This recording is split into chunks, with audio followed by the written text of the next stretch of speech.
नमस्कार दोस्तों, स्वागत है आप सभी का आपके अपने चैनल आस्था शक्ति 108 डिवाइन पर। आज हम आप सभी को सुनाने जा रहे हैं वट सावित्री व्रत कथा।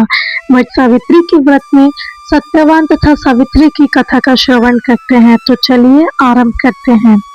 एक समय की बात है, एक अशुपति नाम के राजा थे।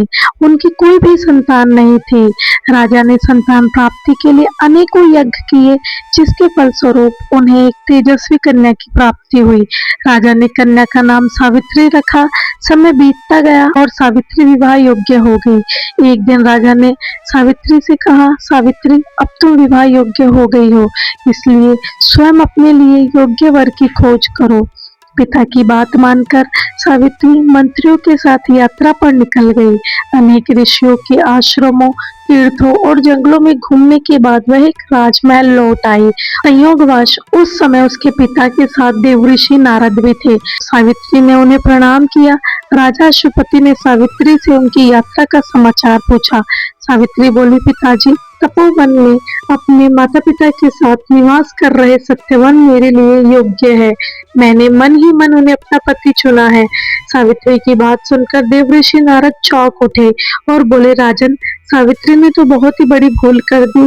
यह सुन अशुपति चिंतित हो गए और बोले, देवऋषि, सत्यवान में ऐसा कौन सा अवगुण है? इस पर नारद जी ने कहा, राजन, सत्यवान के पिता शत्रुओं के द्वारा राज्य से वंचित कर दिए गए हैं। वह वन में तपस्वी जीवन व्यतीत कर रहे हैं और अपनी दृष्टि खो चुके हैं। राजन, सबसे बड़ी कमी यह है कि सत्यवान अल्पायु है। वर्ष की आयु में से अब उनके पास केवल एक ही वर्ष की आयु शेष रह गई है।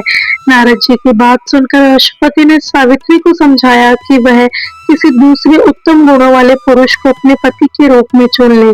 सावित्री बोली, पिताजी, नारी अपने जीवन में केवल एक ही पति का वरण करती है। अब जो भी हो, मैं किसी दूसरे को अपने पति के रूप में स्वीकार नहीं कर सकती। पुत्री की हट के आगे पिता विवश हो गए और सावित्री का सत्यवान के साथ पूरे विधि विधान से विवाह करा दिया गया। विवाह के पश्चात सावित्री अपने पति और सास ससुर के साथ वन में रहने लगी। जैसे जैसे समय बीतता जा रहा था, सावित्री के मन का भय बढ़ता जा रहा था। नारद जी के कहे अनुसार जब उसके पति की आयु मात्र 4 दिन की बची, तब सावित्री ने 3 दिन पहले से व्रत रखना प्रारंभ कर दिया। अंततः वह दिन भी आ पहुंचा जब सत्यवान की मृत्यु निश्चित थी। चौथे दिन जब सत्यवान लकड़ियां लेने वन को जाने लगा, तब सावित्री बोली, हे नाथ, मैं भी आपके साथ वन को चलूंगी। सत्यवान के मना करने पर भी वह सास ससुर की आज्ञा लेकर अपने पति के साथ वन में चली गई। वन में सत्यवान ने जैसे ही पेड़ से लकड़ी काटना शुरू किया, उसके सिर में असहनीय पीड़ा होने लगी। वह पेड़ से उतर गया। सावित्री समझ गई कि उसके पति का अंतिम समय निकट है, अतः उसने अपने पति का सर अपनी गोद में रख लिया। लेटने पर सत्यवान अचेत हो गया। सावित्री चुपचाप आंसू बहाती रही, ईश्वर से प्रार्थना करने लगी। तभी उसे लाल वस्त्र पहने भयंकर आकृति वाला एक पुरुष दिखाई दिया। वह साक्षात यमराज जी थे। सावित्री बोली, महाराज, आप कौन है? यमराज ने उत्तर दिया, सावित्री, मैं यमराज और तुम्हारे पति के प्राण हरने आया हूँ। सावित्री बोली, प्रभु, सांसारिक प्राणियों को लेने तो आपके दूत आते हैं, क्या कारण है कि आज आपको स्वयं आना पड़ा? यमराज ने उत्तर दिया, सावित्री, सत्यवान धर्मात्मा तथा गुणों का सागर है। मेरे दूत इन्हें ले जाने के योग्य नहीं है, इसलिए मुझे स्वयं आना पड़ा। ऐसा कहकर यमराज ने सत्यवान के शरीर से प्राणों को निकाला और उसे लेकर वह दक्षिण दिशा की ओर यमलोक को जाने लगे। सावित्री भी उनके पीछे पीछे चल दी। सावित्री को जब अपने पीछे आता देख यमराज सावित्री जी से बोले कि सावित्री, तुम मेरे पीछे कहाँ आ रही हो? सावित्री बोली, मेरे पति जहाँ जाएंगे मैं भी वहीं जाऊंगी, यही मेरा धर्म है। यमराज के बहुत समझाने पर भी सावित्री नहीं मानी। उसकी पतिव्रता धर्म की निष्ठा को देखकर यमराज बोले, तुम अपने पति के बदले कोई भी वरदान मांग लो। सावित्री ने अपने दृष्टिहीन सास ससुर की आंखें मांगी और यमराज ने तथास्तु कहा। फिर आगे चले। फिर से सावित्री उनके पीछे चल दी। तब यमराज ने सावित्री से कहा, चलो एक और वर मांग लो। सावित्री ने अपने सास ससुर के राज्य को वर के रूप में मांग लिया।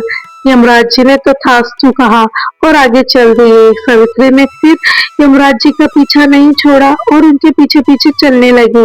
अब यमराज जी बोले, चलो एक बार और मांग लो। तब सावित्री ने अपने पिता के लिए 100 पुत्रों का वरदान मांगा। यमराज ने तथास्तु कहकर सावित्री को वापस लौटने के लिए कहा, लेकिन सावित्री नहीं मानी और फिर उनके पीछे चल दी। अब यमराज जी बोले, सावित्री तुम मुझसे अपने पति के प्राणों के अलावा कोई भी वरदान मांग लो।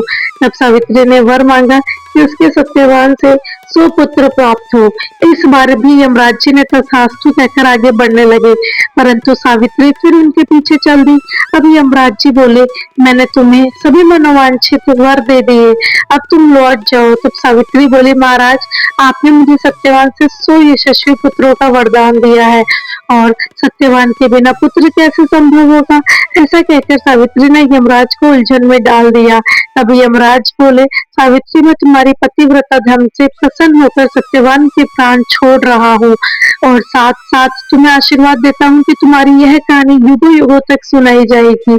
यह कहकर यमराज ने सत्यवान के प्राण छोड़ दिए और यमलोक को लौट गए। सत्यवान और सावित्री अपनी कुटिया में पहुंचे। वहां उनके माता पिता की आंखों की दृष्टि लौट आ चुकी थी और उन्हें अपना खोया हुआ राज्य भी पुनः मिल गया था। तो दोस्तों यह थी वट सावित्री व्रत की कथा। उसमें बताया गया कि किस प्रकार सावित्री ने यमराज जी से अपने पति के प्राण बचा लिए।